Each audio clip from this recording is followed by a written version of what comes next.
আজকে আমরা যেটা করবো হলো প্রথম পর্ব। কি করব? প্রথম পর্ব। কি ক্লাস বলো তো? প্রথম পর্ব spoken and handwriting class. Spoken and handwriting class. অবশ্যই তাদের লেখাগুলো সুন্দর করে ভিডিওতে ওঠে, তার জন্য ভিডিও ম্যান অনুরোধ করছি যাতে সুন্দরভাবে লেখাগুলো যাতে জুম করা যায়। Spoken and handwriting class. Spoken and handwriting ক্লাসের আজকে আমাদের যে চ্যাপ্টারটা হচ্ছে গ্রামার চ্যাপ্টার, তার নাম হচ্ছে punctuation and capital letter. Punctuation and বইয়ে অনেক নিয়ম আছে, অনেকেরই অনেক নিয়ম আছে, কিন্তু আমি চেষ্টা করেছি খুব সহজে 5টা নিয়ম করলে। কটা নিয়ম? 5টা নিয়ম করলে কিভাবে পাংচুয়েশন এন্ড ক্যাপিটাল লেটার শেষ করা যায় খুব সহজে, তার জন্য নিয়মটা। আজকে প্রথম পর্ব করব, মাত্র 3টা রোজ করব, আর আগামী স্পোকেন ক্লাসে বাকি 2টা রোজ করব, 5টা রোজ করব। তারপরও তোমাদের একটা শীট আছে, এই যে পাংচুয়েশনের শীট। এই পাংচুয়েশনের শীটটা এটা হচ্ছে আইএলটিএস শীট। এই শীটের ভিতর থেকে একটা নিয়মও পাংচুয়েশনের বাইরে যাবে না। এই শীটটা তোমরা বুঝতে একটু আনইজি ফিল মনে করো, পাশাপাশি অনেক বড় মনে হয় যে স্যার এখানে 19টা নিয়ম। এই 19টা নিয়মকে আমি কীভাবে 5টা নিয়মে করেছি একটু ফলো করো। রুলস 1, যে কোনো নাম এর পূর্বে, যে কোনো নাম, রহিম, করিম, জব্বার, লাইলি, মজদুর, শিরি, ফরহাদ, যত ধরনের নাম আছে এর পূর্বে আমরা কি বসাবো? কমা। কি বসাবো? কমা। এবং ডব্লিউএস কোশ্চেন যদি থাকে, আমরা ডব্লিউএস কোশ্চেন সবাই কিন্তু জানি, যাই না? ডব্লিউএস কোশ্চেনগুলো কি কি বলো তো? এক নম্বরে what, when, which, why, how, এগুলো কি আরো আছে? আরো কি আছে? এই ডব্লিউএস কোশ্চেন যদি থাকে, কি থাকে? WS question. এই ডব্লিউএস কোশ্চেন যদি থাকে তাহলে মাই ডিয়ার স্টুডেন্ট সবসময় মনে রাখতে হবে ইনভার্টেড কমা হবে। কি হবে? এবং যদি সেটা প্রশ্নবোধক বোঝায়, how are you, what about you, what are you, তাই না?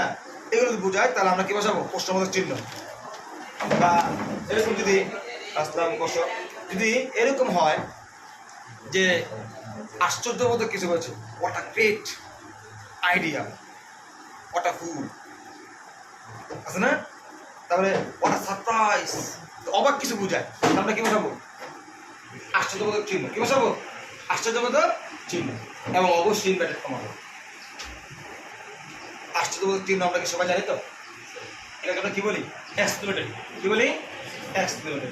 তাহলে মনে রাখতে হবে, খুবই গুরুত্বপূর্ণ, খুবই গুরুত্বপূর্ণ। দেখো red line, red line, red লাইনটা দেখো, রেড লাইন, রেড লাইন। মনে রাখতে হবে সেন্টেন্সের শুরুতে ক্যাপিটাল লেটার। এটা একটা বাধ্যতামূলক। সেন্টেন্স তুমি যা দিয়ে শুরু করো, যা দিয়ে শুরু করো, মানে একদম যা দিয়ে শুরু করো, এটা কি বুঝছো তো? তুমি বিল্ডিং দিয়ে শুরু করো সেন্টেন্স, তো ক্যাপিটাল বুঝেছো? তুমি যদি একটা হাস্যকর দিয়ে ওয়ার্ড দিয়ে শুরু করো তো কি লিখতে হবে? Capital letter. তুমি একটা গুরুত্বপূর্ণ যে কোনো একটা ওয়ার্ড দিয়ে শুরু করো, কিতে লিখতে হবে? ক্যাপিটাল। আমরা জানলাম মনে রাখতে হবে সেন্টেন্স শুরুতে হচ্ছে ক্যাপিটাল। এটা রুলস 1। Rules 2, I. রুলস 2 কি? আই। আই হচ্ছে কি? আমরা এই আইটাকে কি বলি? প্রোনাউন। কি বলি? প্রোনাউন। আই প্রোনাউন অনেক কিছু আছে, মানে যদি তোমাদের প্রোনাউন জানতে চাও সেটা কোথায়? প্রোনাউনে আমরা এটা তো পাংচুয়েশনের শীট আমি তোমাদের একটু দেখালাম। আর একটা খুব মজার শীট, এটা হলো আইএলটিএস শীট। আর একটা খুব মজার শীট আছে, সেটা হচ্ছে পার্টস অফ স্পিচ। এই একটা শীট করলে এই দুনিয়াতে এর বাইরে আর কোনো পার্টস অফ স্পিচ নাই।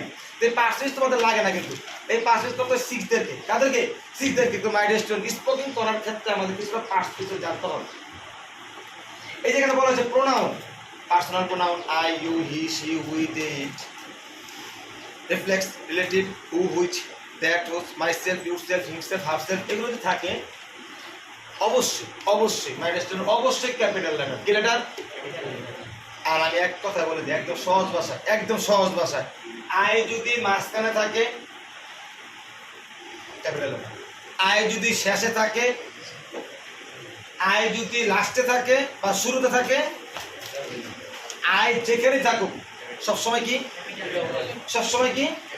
আই আছে ক্যাপিটাল লেটার, আই আছে ক্যাপিটাল লেটার। বুঝছি?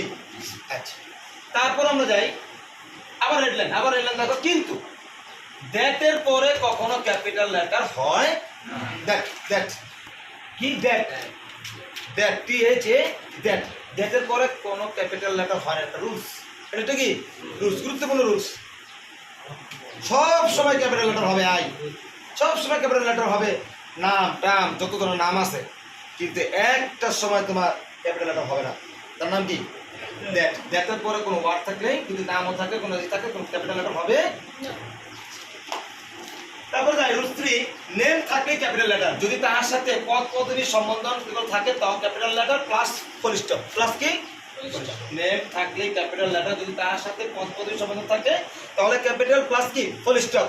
মাইনাসটা মনে রাখতে হবে, very important, very important. Follow করি ফলো করি ফলো করি মনে রাখতে হবে থ্যাংক ইউ বললেই, কি বললেই থ্যাংক ইউ বললেই কমা, থ্যাংক ইউ বললেই কি এবং গুড প্লাস শুভেচ্ছা বুঝালে comma plus TOG all time, TOG all time, মানে সব সময় আমাদের কি হবে ক্যাপিটাল লেটার।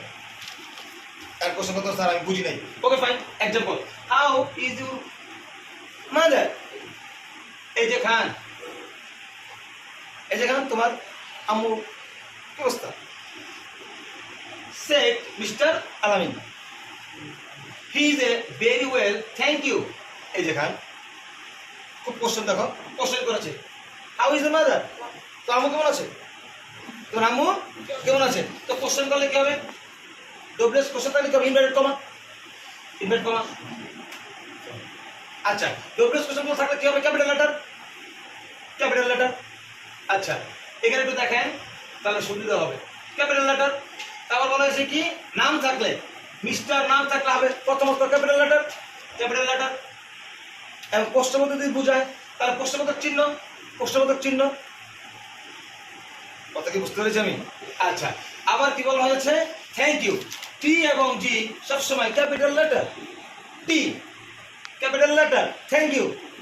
এরপরে কি থ্যাংক ইউ পরে কি কমা, থ্যাংক ইউ পরে কি কমা। দেখো তো একবার কমাইছে কিনা, ফুল স্টপ।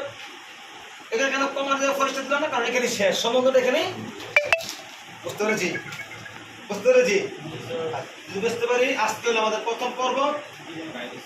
আগামী ক্লাসে আবার স্পোকেন ক্লাস, প্রতি সোমবার দিন স্পোকেন ক্লাস। এই ক্লাসে আমাদের থাকবে দ্বিতীয় পর্ব। আশা করি 5টা নিয়ম করব, আমাদের শেষ। হ্যাঁ, তারপরে তোমরা মনে করো আমরা স্পোকেন ক্লাস চাই না, আমরা স্যার আমরা নর্মালি শিট করে করতে পারি, তাহলে 19টা নিয়ম করলে এই বাইরে, এই শীটের বাইরে, এই শীটের বাইরে, যে শীটের বাইরে এই দুনিয়াতে যত ধরনের ক্যাপিটাল লেটারের মানে গ্রামার বই আছে, এই শীটের বাইরে আর কোনো নিয়ম নেই। বুঝতে পেরেছ?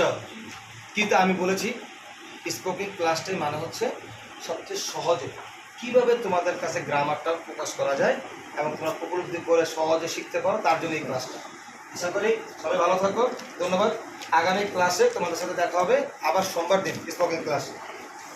ওকে।